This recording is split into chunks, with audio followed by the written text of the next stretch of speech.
வழிபாட்டு தலத்திலே. அப்போதெல்லாம் நாங்கள் சிறுவர்கள் எல்லா கட்சிகளும் போராடும் போது நாங்கள்லாம் பங்கேற்று போராடினோம் அவர் கொலைக்கு. 2007ஆம் ஆண்டு கனடாவிலே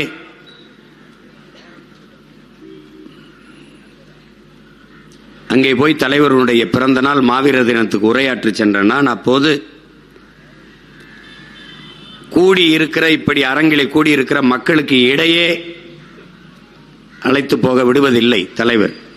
பின்வழியே தான் ஏற்றி வர வேண்டும், பேசி பின்வழியே அழைத்து சென்று விட வேண்டும். ஏனால் பாதுகாப்பு இருக்காது என்று எனக்கு அனுமதிக்கவில்லை.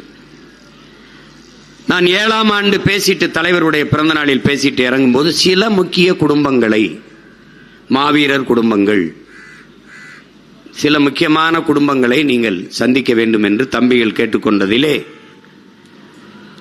அதிலே ஒரு அறையிலே வைத்து ஒரு எல்லோரையும் சந்தித்தேன். அப்போது ஒரு தாய்,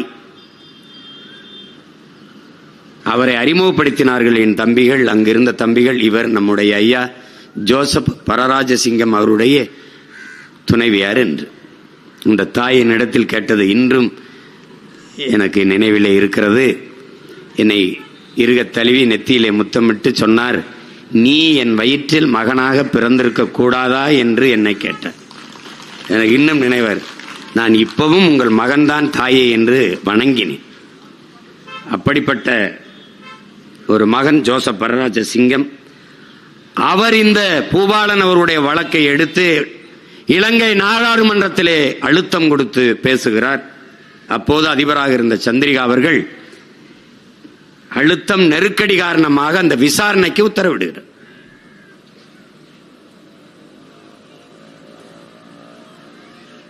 அந்த விசாரணையின் போதுதான் அங்கிருந்த ராணுவ தளபதிகள் ஒத்துக்கொள்கிறார்கள். ஆம்,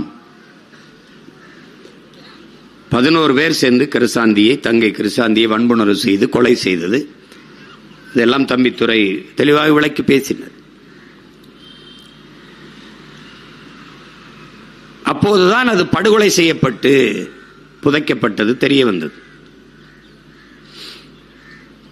இதற்கு முன்பு நீங்கள் அதற்கும் நாம் பேசியிருக்கிறோம், போராடி இருக்கிறோம். 600க்கும் மேற்பட்ட எலும்புக்கூடுகள் தோண்டி எடுக்கப்பட்டது, பல நூற்றுக்கணக்கான எலும்புக்கூடுகள்.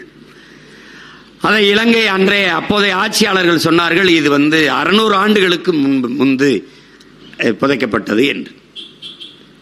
600 ஆண்டுகளுக்கு முன்பு புதைக்கப்பட்ட ஒரு இடத்தில் ஒரு சிறுவன் பைக்கத்திலே பிஸ்கட்